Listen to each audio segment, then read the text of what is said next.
Keith, how you doing, man? Welcome to Living Corporate. Oh man, I'm doing great. Pleasure. Thank you, Zach. Hey, look, it's a pleasure. I'm gonna say something.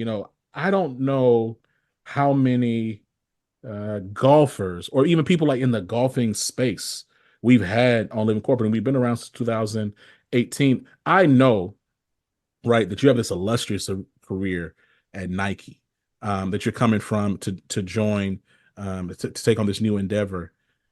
I think I want to start by just seeking to understand Nike being such a, like, when I think about Nike, I think about like Nike's up there with, like, you think about like the biggest brands in the world. So Google, Apple, Nike, right? Like it's Yeah. an iconic brand. You were there. I'm not calling you old, right? You can. You were there for some time.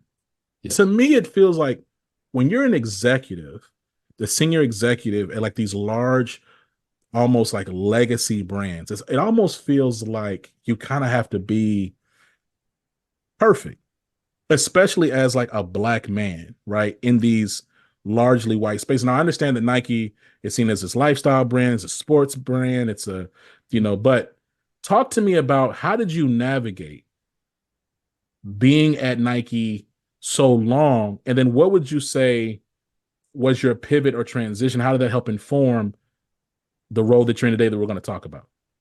Wow, fantastic question. That question alone could be a podcast, so I'll try to boil it down and be quick. Obviously, being able to be adaptive and flexible was key at Nike. I had the blessing in my Nike career of having many careers inside of a career. I spent 30 years there. In the last 12 years, while being in general management, what led to general management was I was in the field. I was a sales rep. I was a marketing person. I started out as a warehouse guy in Hollywood promo. So all of that meant that I had to adapt to changing situations, which I think led to being a good general manager. Your question and comment about corporate, it wasn't only being adaptable, but it's kind of being multilingual in a corporate environment. I think was one of the keys for me. But the other thing is just there's a tolerance. So the tolerance is we're all flawed people. So we have the same flaws as anybody else. In the corporate world, frankly, even in an amazing company like Nike, pay a little bit more of a price for your flaws and understanding what that is and how to overcome. For me, at the end, like I said, 30 years, it turned into my gift and my passion and love was no longer being an executive and a corporate jockey. I wanted to be closer to the action. I wanted to create and be connected to consumers and people. And plus, I wanted time to myself where I could do what I wanted to do. And what you find is that the company dictates what you do more often than not after you're there a long time, and as you're able to rise through the ranks, they're kind of in control of your life. And it's that seems so counterintuitive, I think, to younger professionals. You would, I would think, and I went through this myself. Now, Keith, I ain't got 30 years in, but I got like, like Yeah, 15. I got some time. Um, yeah. I would think the more work you put in, the more you prove yourself, and the higher and more senior, more power you get, that you get more power over your time, over yourself. But you're right? Like that so often. I'll never forget. I'm not gonna say his name. I was talking to a brother, he was a senior VP at this large, like, global consulting firm. Yeah. And this shook the mess out of me. 'Cause I ain't gonna hold you. Just I said, oh man, I might need to figure out something else to do. I remember he told me this. I was like 20. I'm 34 now. I was 20, like, six, and I was like, I might need to find something else to do. So he says, and he's in his, I think, 50s at the time. And he says, he's like, look, me and my wife, I pressed the boop boop on the car. We about to go off and we about to get on the plane and go to such and such for a trip, getting away. I took two weeks off, and I'm getting ready. And he said, and my boss called me and said, hey, we got a problem over in, Muleshoe, Texas, and we need you. And he said, and I dropped everything I did, and I told her, you can come with me or you can stay at home, but I gotta go. Right. And that just shook me, Keith, because I'm like, well, damn. So, like, you got this big title, you making this bread, and yet, like, you kind of got to jump when they say so. Um, Something else, and I've heard this about Nike, but more so just like almost like lifestyle sports brands. that a lot of times, it kind of resonates with the culture of sports. And sports, professional sport is all about the star, the superstar, the talent, right? There's the starters, Mhm. there's the superstars, there's the role players, there's the bench folks. I would imagine that, like, adapting into that culture on top of corporate America could also be pretty challenging, right? Like, and if the way I'm describing like that industry is wrong, correct me, right? But like, I'm curious if I'm accurate, what does it look like to be in an environment that gravitates to stars, and how does one, like, how do you balance that, right? Because I would say, I'm thinking about myself, right? Like, I kind of do gravitate to that. I kind of like being like, no, I'm an A player. You're gonna keep me around here. I'm about to show Right. out. Hyper competitive, manufactured chip on your shoulders, all that toxic stuff. You know what I'm saying? I like that. Like, I naturally gravitate to that. I Yeah. would imagine though that, like, that in a ultra corporative and very public legacy brand, those things could combine. I would imagine could create a high degree of stress. Like, how if at all did you have to navigate that? Oh, that's serious because you also have to add to the fact that if you are at a company like Nike, you have a lot of former athletes, people are Yeah, fit, but yeah, what you get with that is competitive type A personalities. yeah. So it is a sea of type A personalities. A couple of things, the big things with navigation, navigating that to me is about who's your circle and where's your trust, what's your trust circle come from.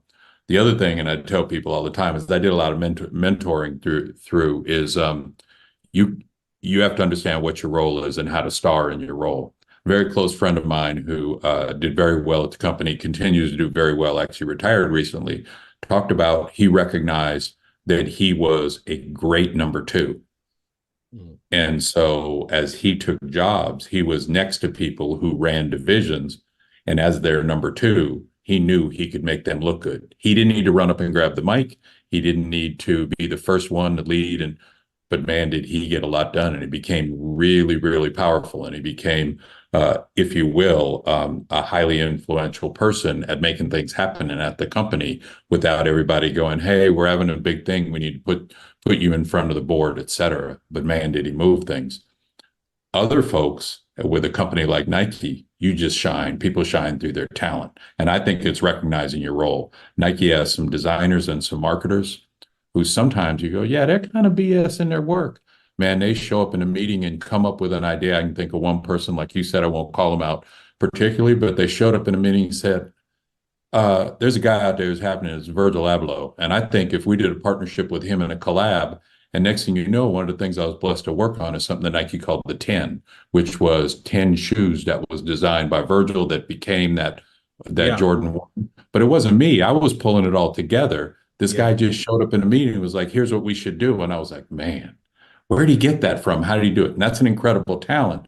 But he also understood his talent, what he brought to the table. So I try to tell people all the time, and I had to navigate it through knowing what my strengths and weaknesses are.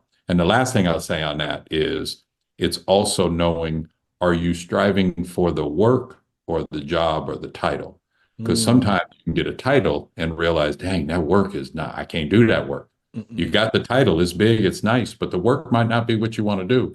And I think that's where I got to the realization was I was doing work that wasn't my gift while I had a title that was pretty incredible. That's fire. It's interesting because, again, like, you talk about 3 decades at Nike. Um, Typically, folks, the world is kind of your oyster at that point. You can do what you want to do, or let's say if you can't do everything you want to do, you can go do a lot of stuff that you probably want to do. Usually, people typically live like might even leave one big legacy brand and jump to another. My point is, if I'm wrong, tell me I'm wrong. I feel like, Keith, you left Nike and probably and had a ton of options. Like, why CEO of the Advocates for Professional Golf Association? Like, why that particular institution, not anything else? Hell, why why Uh, why this and not sitting in Barbados drinking a Mai Tai? Like, what was the decision there? Yeah, I think that was all about blessings and choices in life. So, like I said, when I left Nike in 2019, my spirit was I wanted to do what I wanted to do. And at that time, I was part of 3 or 4 different nonprofits, which sort of fueled me. And even though they obviously don't make any money, Nike has a thing that if you reach a certain age and a certain tenure, your retirement benefits are pretty solid. So I believe I worked myself to a place where I no longer had to work for the money.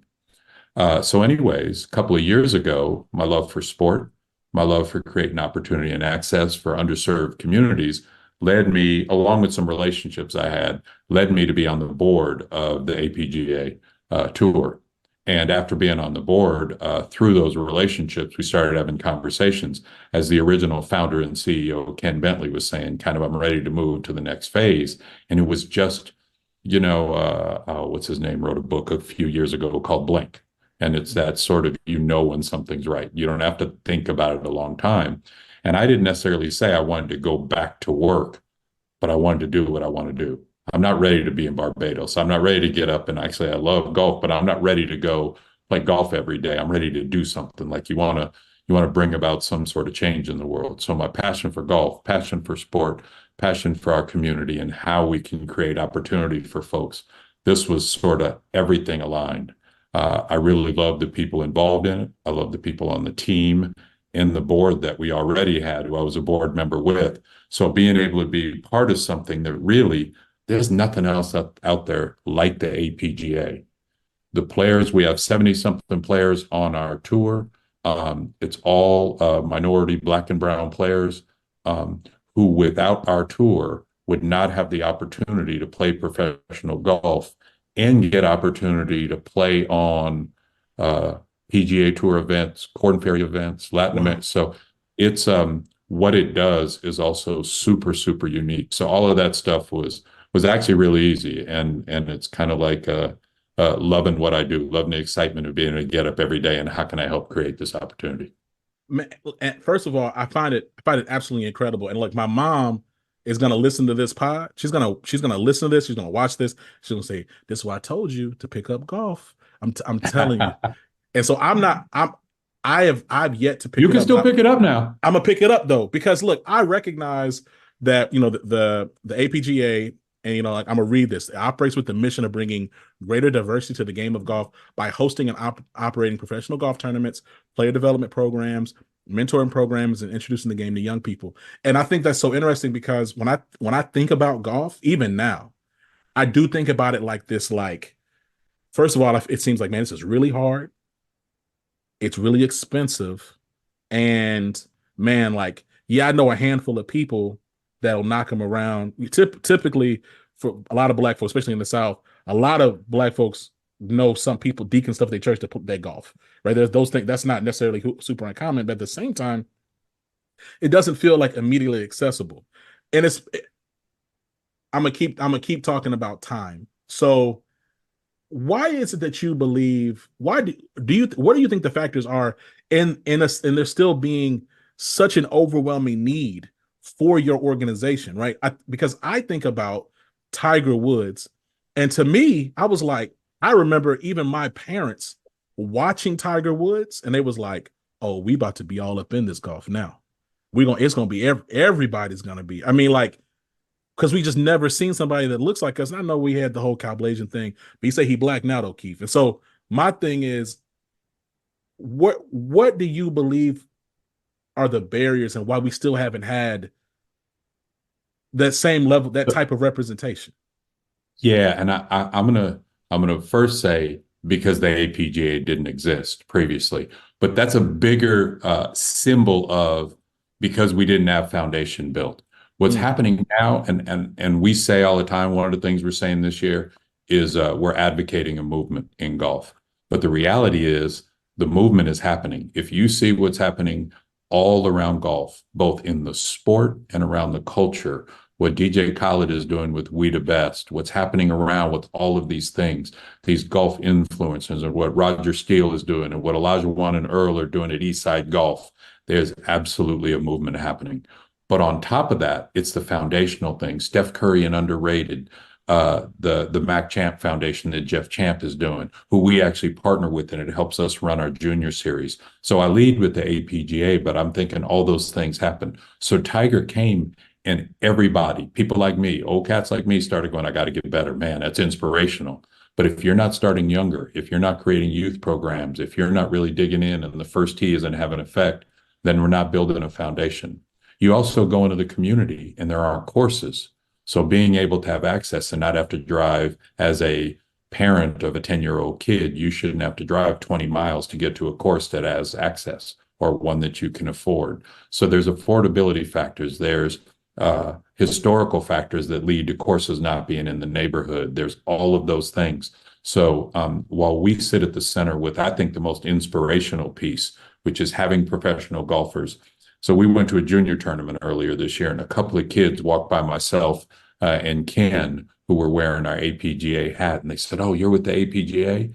Kid tapped his father and said, "I want to play on that tour one day." And I got goosebumps because Wow. that's an aspirational thing for a young Black kid who, I think this kid was from Texas, who's like imagining playing on our tour and being a professional golfer. So we had to create more and more systems and more things beyond just Tiger Woods, but having other golfers, having what Harold Varner is doing now, but putting those things in place. And we at the APJ, that's where we have the opportunity to be at the center of all of that. And by the way, tell your mom we're launching women's this year. Come on, I'm gonna let her know, because yeah, For no, sure. you know, no, and now I'm at a point now I can get some clubs. I'm gonna lace you up. I'm gonna lace you Yeah. up, mom. So listen, it's interesting. I want to go back a little bit because you talk about, you know, the longer year with an organization, kind of the counterintuitive feeling of control and autonomy. What is it now, right?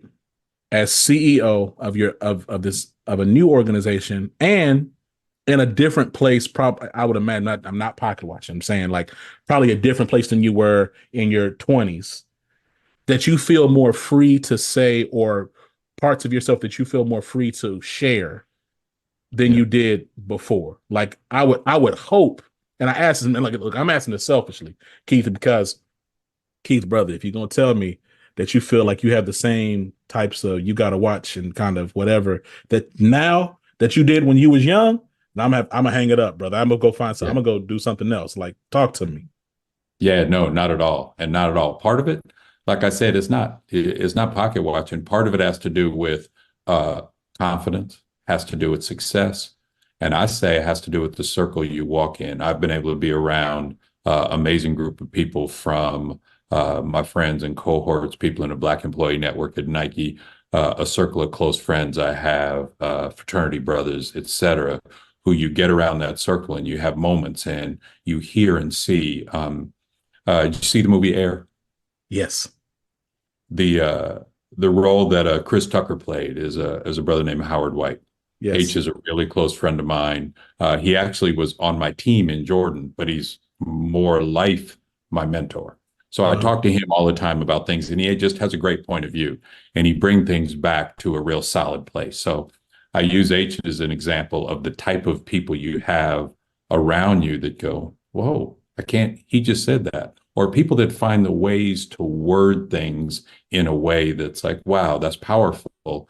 The way you did it, you didn't stand up and stomp and call me a name. You just told the truth in a way that made me have to take it in. So I Yeah. think for me, that journey of my circle around me, that journey of learning, that journey of the friends and family and support system led me to today. Yeah, and it's funny. Sometimes I have to tell folks, yeah, well, not the I'm at a place in life where if this doesn't meet my call it moral or standards or compass, then I'll move on to something else. But more than anything else, you gotta have folks around that teach you the how to, and that's been major for me. You know, you talked about you called yourself an old head earlier. You talked about Tiger Woods. I do have a question about, and I recognize that part of y'all's mission and work, and you talked about also the aspirational moment of that kid saying, "I want to be on their tour one day. I want to join. Like, I want to do." So, like, there's a heavy level of generational engagement, right? And so, I'm curious, like, because I also when I think about golf, like a big word that comes to mind is like respectability, right? Okay, hey, you're going to wear these particular clothes, you have your pants up, belt tight. polo, um, these types of shoes. You're not gonna wear these types of socks. Blah blah blah blah blah blah blah blah blah. And I wonder if at all, like, what impact does having like Gen Z, right? These early 20 somethings, even millennials, people in their 30s and 40s, engaging in this space. Like, do you sense or do you see a difference? Like, and like I guess in a layman's example, I would say, like, I just wonder, is it different from like when Jordan was in the league, to then when Iverson came in, right? And like the entire style shifted and changed fundamentally. And frankly, it changed again, but like the spirit of, yo, I'm me. I'm gonna show up like I'm gonna show up and I'm a ball. Like, are we Right. seeing something similar like that in golf with the generational Yeah, engagement? that's another version of what I was saying a few minutes ago about advocating a movement. There is a movement in golf. And I think the great thing, I like to use the analogy of, you a basketball fan? Yeah. So think basketball, just think old videos before the ABA came and they crossed the color line, right? Okay. Before that happened, there were many black players in the league, but there were black players that played, for lack of a better description, white. Yeah. If you look at what happened to baseball and the way baseball changed after the color line was crossed, there was something that happened. It was still very much baseball, but it was a little bit of a different version. And the diversity that was brought to the game made the game better through style, culture, and through performance. Mm. And I think golf has an opportunity to go through that. So when I called out the guys at Eastside Golf, they are bringing a very, very real, exciting, but different golf look. So it's Mm. bringing a different level of flavor to the game, not a better level, but different. And I think that's the thing. What happened with Tiger Woods, and maybe even I would say my generation, is Mm. we sought to have a seat at the table, but we didn't change the menu. We didn't season anything differently, et cetera. And I think the talent that comes through now, and as you said, the generation of X's and millennials and et cetera, have the opportunity to actually add and change the game. And we say we want to change the face of golf in order to grow the game of golf. And I think it makes it better, it makes it more exciting, and it brings that flavor to it. So I think golf is in the midst of that. If you play, you said you haven't, you go on a golf course 10 years, 15 years ago, guys are quiet, et cetera. Nowadays, everybody, black, white, Hispanic, everybody, they got music going with golf. And there's something that's happening. And there's a cultural fun element that's happening in the sport Yeah. that I think not only are our players amazing pros, but we can be part of that movement that changes it. Man, first of all, Keith, we ain't gonna just skip over that bar you said. You said we want to get to see the table. We didn't want to change the menu and adjust the seasonings. And man, like, I love that. And I agree, right? I think like when I think, and I love talking about, especially when we're having like in-house conversations. Again, we're having in-house conversation outside house. It's going to be Yeah. published everywhere. But the point is that, I love having these discussions about, okay, I think that there's something that the Gen Xers and black Gen Xers and black boomers, they bring the fact that, hey, without y'all's resilience and ability to frankly like walk backwards on ice and not slip at all, adapt, the adaptive nature like of how y'all just have been, these other generations would not be here. Yeah. And at the same time, I think the younger generations have this degree of like almost like just brazen, and I'll say this in like I'm talking about my own people, like almost just defiance of like, nah, I'm gonna be who I am. And I think both of these groups come together. They can come together, and I've seen it, right, and make something dope and do something really dynamic. And I mean, I have to believe that exists within your organization because within the APGA, because if it didn't exist, then if that spirit of being willing to reach across the generational aisle and being willing to engage and listen and learn, and on top of that, them being other generations being receptive back, then y'all just wouldn't there y'all would not be successful as an institution. Like, I guess talk to me a little bit more about when you think about advocacy, right? And like, because first of all, the APGA, just by existing, you're advocating for diversity and representation of in golf, right? What other ways does advocacy show up? How else do y'all advocate and yeah, and push for your members within the broader golfing community and industry? So, many ways actually. So when you think about the whole thing is and one thing I want to give a shout out to, we have a group of amazing sponsors. Our two biggest sponsors are Farmers Insurance and Cisco. And Mm. through what they do, we have access to their we don't call them that, but they're black and play. You know what?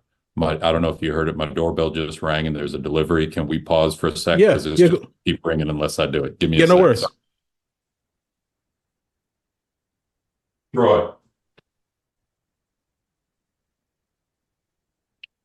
So we get after that advocacy in a lot of ways. We get after it a lot of ways through some of our sponsors. So, for example, Farmers Insurance and Cisco, we have great relationships with their Black employee networks.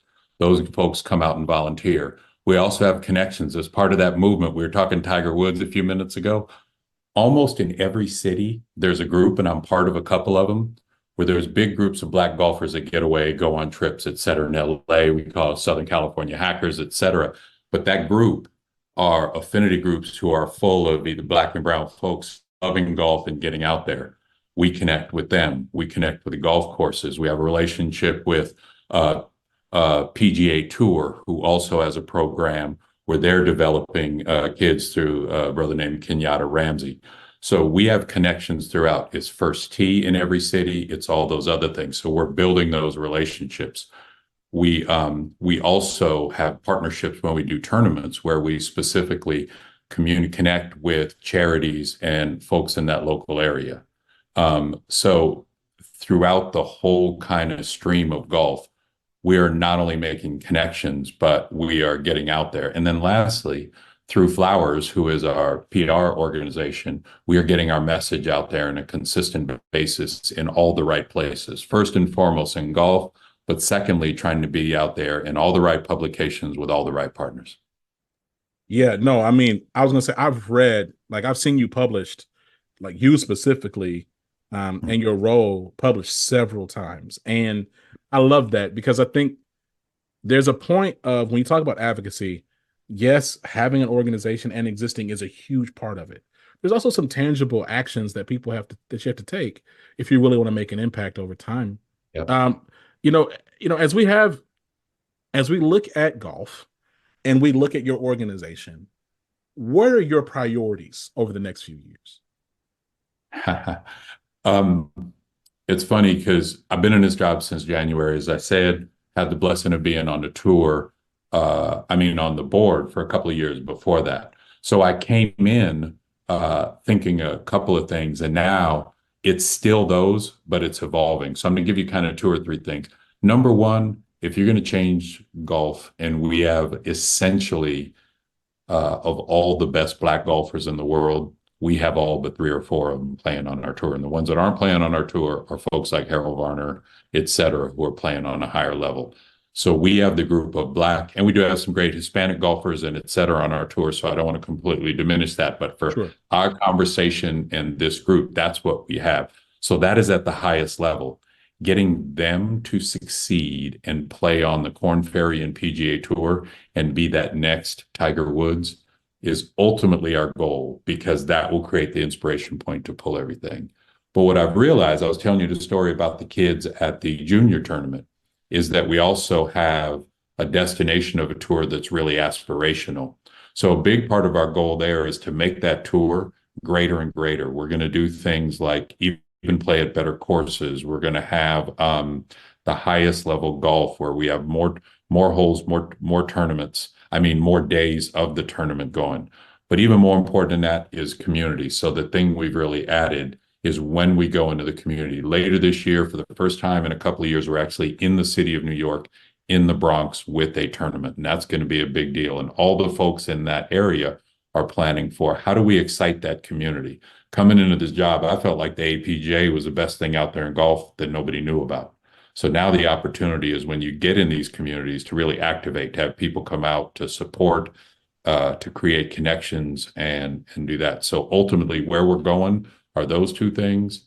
And I think when we really penetrate and have a men's and a women's offense going over the next couple of years, it's a game changer. Because in a lot of ways, I shouldn't, you and myself here on this call, Black women, as we see with what's happening in politics, et cetera, are really leading in a lot of ways. And if they can join us and help lead us from a golf standpoint, that's even that much more incredible. That'd be a game changer. Absolutely. No, and very fair call out, especially as we think about the time in which we're recording this and having this conversation.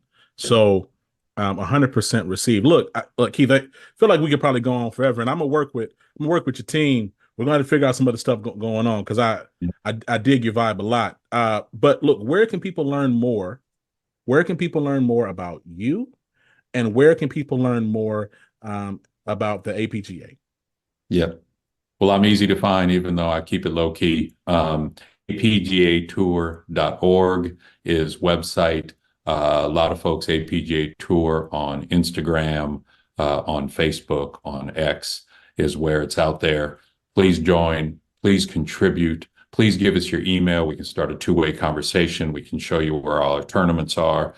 Literally in 5 days from now, I'm headed to New Orleans where we have the two-man classic, which is just going to be a blast. So New Orleans, St. Louis, Pebble Beach, New York, we have stops coming up at the end of the year. So come see us. But more importantly, just come check us out on any of those platforms. Keith, it's been an honor and a pleasure. For those who don't know, Keith, if you're just tuning in, you living under a rock, you're not paying attention, you've been asleep, maybe you had this on, but you kind of weren't really looking around. Keith is the CEO of the APGA, the Advocates for Professional Golf Association. Keith, brother, God bless you. We're going to put your links and stuff in the show notes. We'll talk to you soon. Zach, such a pleasure. Dope, man. Peace. Peace.